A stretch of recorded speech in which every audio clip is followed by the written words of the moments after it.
Hello students, online class में आज हम बीए पार्ट सेकंड का सेकंड पेपर भारतीय राज व्यवस्था में भारत का संवैधानिक विकास भारत शासन अधिनियम 1919 की विशेषताओं का अध्ययन करेंगे।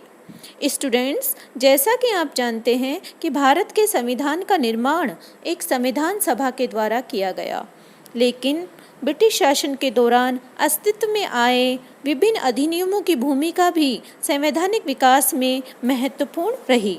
इन्हीं में से एक है 1919 का भारत शासन अधिनियम। जब प्रथम विश्व युद्ध हुआ तो युद्ध काल में भारतीयों के द्वारा इंग्लैंड को भारी सहायता दी गई और युद्ध क्षेत्र में भारतीय सैनिकों ने अद्भुत वीरता का परिचय देकर महान गौरव अर्जित किया गया। इस स्थिति में भारतीयों को यह दृढ़ विश्वास हुआ कि युद्ध के अंत होने पर भारत में वैधानिक सुधारों का नवीन युग का सूत्रपात होगा। इसी दिशा में सर्वप्रथम 1916 में कांग्रेस लीग सुधार योजना तैयार की गई और इसके बाद अनेक योजनाएं प्रस्तावित की गई। भारत मंत्री मॉन्टेस्क्यू ने ब्रिटिश संसद में यह घोषणा की थी कि युद्ध समाप्ति के पश्चात भारत में क्रमिक सुधारों का एक खाका तैयार किया जाएगा और इसी दिशा में उन्होंने भारतीय वायसराय चेम्सफोर्ड के साथ मिलकर भारत में भावी सुधारों के लिए एक रिपोर्ट ब्रिटिश संसद में भेजी, जो बाद में 1919 के भारत शासन अधिनियम का आधार बनी। इसे मॉन्टेस्क्यू चेम्सफोर्ड सुधारों के नाम से भी जाना जाता है। 1919 का जो भारत शासन अधिनियम है, इसमें जो प्रमुख विशेषताओं का हम देखें तो सबसे पहले इसकी जो विशेषता आती है वो है प्रांतों में आंशिक रूप से उत्तरदायी शासन। इस अधिनियम के द्वारा प्रांतों में आंशिक रूप से उत्तरदायी शासन की व्यवस्था की गई। इसमें प्रांतीय शासन को दो भागों में बांटा गया, जिसे द्वैध शासन के नाम से भी जाना जाता है। द्वैध शासन आंग्ल पर्यायवाची शब्द डायरकी दो शब्दों डाय और आर्की से बना था, जिसका तात्पर्य दोहरे शासन से है।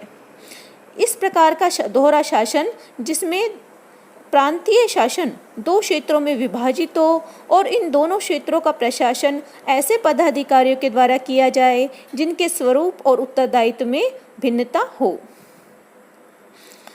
इस अधिनियम के द्वारा प्रांतीय क्षेत्र में जिस द्वैध शासन की स्थापना की गई, इसके लिए प्रांतीय विषयों को रक्षित और हस्तांतरित विषयों में बांटा गया था।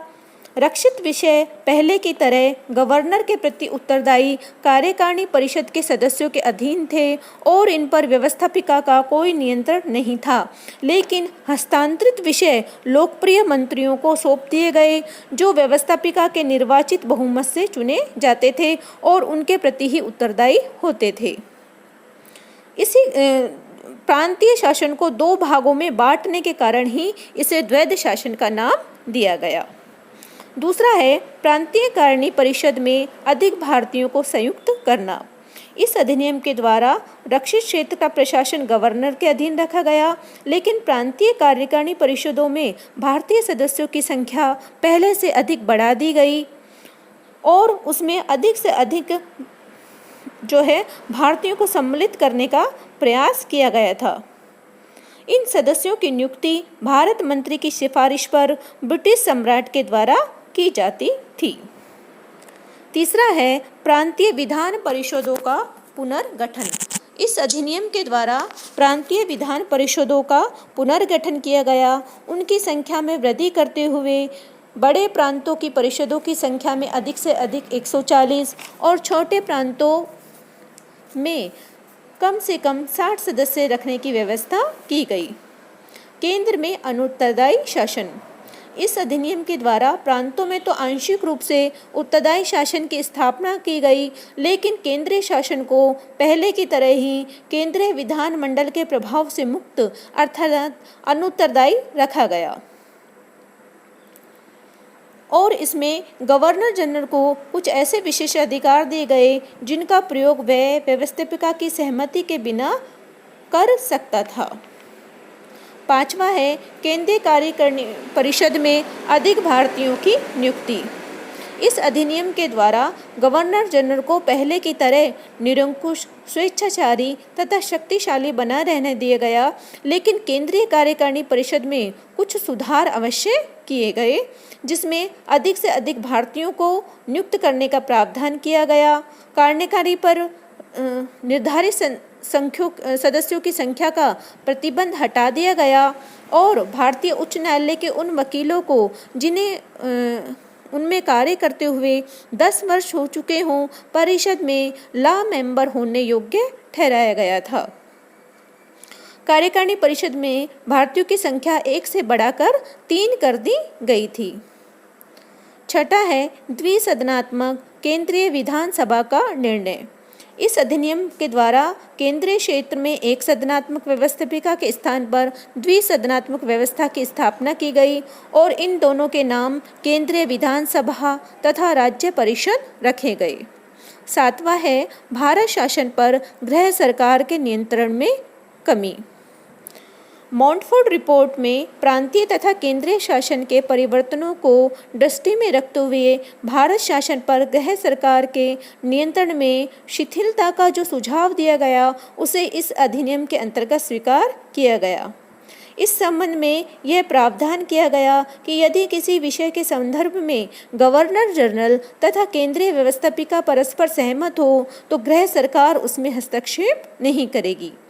यह आशा व्यक्त की गई कि प्रांतीय शासन के हस्तांतरित क्षेत्र में गृह सरकार के द्वारा हस्तक्षेप नहीं किया जाएगा। 8वां है भारत परिषद में परिवर्तन। इस अधिनियम के अंतर्गत भारत परिषद को समाप्त करने की भारतीय मांग तो स्वीकार नहीं की गई, लेकिन भारत परिषद के गठन में परिवर्तन किए गए। इसमें कम से कम 8 और अधिक से अधिक 12 सदस्य नियुक्त करने की व्यवस्था की गई। 9वां है केंद्रीकरण से विकेंद्रीकरण। इस अधिनियम के द्वारा केंद्रीकरण की उस नीति को समाप्त कर दिया गया जो लॉर्ड कजन के समय में चरमोत्कर्ष पर थी। प्रशासन और राजस्व के कुछ विषयों का विकेंद्रीकरण कर दिया गया, अर्थात केंद्र सरकार के नियंत्रण से हटाकर प्रांतों में दे दिया गया और प्रांतों को प्रथम बार ऋण लेने तथा कर लगाने का अधिकार भी दिया गया। प्रांतों में आंशिक रूप से उत्तरदायी शासन की स्थापना करके भी विकेंद्रीकरण और प्रांतीय स्वायत्तता की नीति को पूरा किया गया। 10वां है शक्ति का विभाजन। इस अधिनियम के द्वारा केंद्रीय और प्रांतीय सरकारों के बीच शक्तियों का विभाजन किया गया। वे विषय जो लगभग संपूर्ण भारत या अंतर प्रांतीय हितों से संबंधित थे, केंद्र के अधीन रखे गए और जो विषय प्रांतीय हितों से संबंध रखते थे, प्रांतों के अधीन रखे गए। केंद्र के अधिकार में विदेशिक विषय, सेना, रेल, डाक वेतार, आयकर, मुद्रा, टंकण, व्यापार, जहाजरानी, चुंगी तथा दीवानी व फौजदारी कानून रखे गए। प्रांतीय क्षेत्र में स्थानीय स्वशासन, सार्वजनिक कार्य, शिक्षा, जन स्वास्थ्य, चिकित्सा, अकाल पीड़ित सहायता, राजस्व कर, कृषि, जंगल, जेल व पुलिस तथा न्याय व्यवस्था का कुछ भाग रखा गया। 11वां है निर्वाचन तथा मताधिकार। इस अधिनियम ने प्रत्यक्ष निर्वाचनों का सूत्रपात किया और मताधिकार को बढ़ा दिया गया। इसमें सांप्रदायिक निर्वाचन की निंदा की गई, लेकिन अधिनियम में न केवल मुसलमानों को इस पद्धति के लिए बनाए रखा, वरन पंजाब में सिखों के लिए 3 प्रांतों को छोड़कर शेष राज्यों में यूरोपियनों के लिए और 2 प्रांतों में आंग्ल भारतीयों के लिए और 1 प्रांत में भारतीय ईसाइयों के लिए इसे लागू कर दिया गया। 12वां है नरेश मंडल की स्थापना। इस अधिनियम में देशी राजाओं के महत्व को ध्यान में रखते हुए एक नरेश मंडल के निर्माण का सुझाव दिया गया, जो वास्तव में एक परामर्शकारी सभा के समान था। 13वां है संक्रमणकालीन उपाय। यह अधिनियम स्पष्टतः एक प्रयोग व संक्रमणकालीन उपाय था। जैसा कि ब्रिटिश संसद में भाषण देते हुए मॉन्टेस्क्यू ने कहा था, यह तो अंतरकालीन उपाय है, भारत पर ब्रिटिश संसद द्वारा शासन और भारतीय जनता के प्रतिनिधियों द्वारा शासन के बीच एक प्रकार का पुल है। इस प्रकार हम देखते हैं कि 1919 का जो अधिनियम ने भारत में भावी जो उत्तरदायी शासन की एक रूपरेखा तैयार की गई, किंतु इस अधिनियम की आलोचना की गई। सबसे पहले ये की गई कि प्रांतीय जो विषयों का यह जो अधिनियम है वह सिद्धांत ही दोषपूर्ण है। एक ही प्रांत की शासन व्यवस्था को दो भिन्न और अलग अलग प्रकृतियों की शक्तियों के अधीन कर देने से शासन में गतिरोध होना स्वाभाविक है। इसके अतिरिक्त इसने जो विषयों का जो विभाजन किया गया था, रक्षित और हस्तांतरित विषय जो विभाजन किया गया था वह भी अतार्किक था, उससे अधिक अतार्किक और व्यावहारिक था।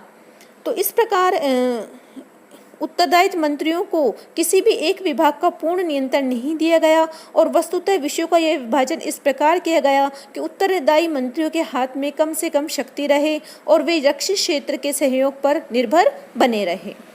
इसमें गवर्नर जनरल को स्वेच्छाचारी शक्तियां दी गई और हस्तांतरित क्षेत्र के लिए पृथक वित्त की कोई व्यवस्था नहीं की गई। तो इन आधारों पर जो है इसकी आलोचना की गई, लेकिन इसके बावजूद भी हम कह सकते हैं कि इस अधिनियम के द्वारा पहली बार भारतीयों को बड़े पैमाने पर मताधिकार प्रदान किया गया, सेवाओं का भारतीयकरण हुआ, उसमें अधिक से अधिक भारतीयों को सम्मिलित करने का प्रयास किया गया और भारतीयों को अपनी सरकार की समस्याओं को समझने और शासकीय अनुभव प्राप्त हुआ था। तो इस प्रकार यह है अपने समस्त दोषों के बावजूद भारत में सुधार के लक्ष्य को पूर्ण करने और स्वराज्य की ओर जाने वाले राजमार्ग का पड़ाव था। धन्यवाद।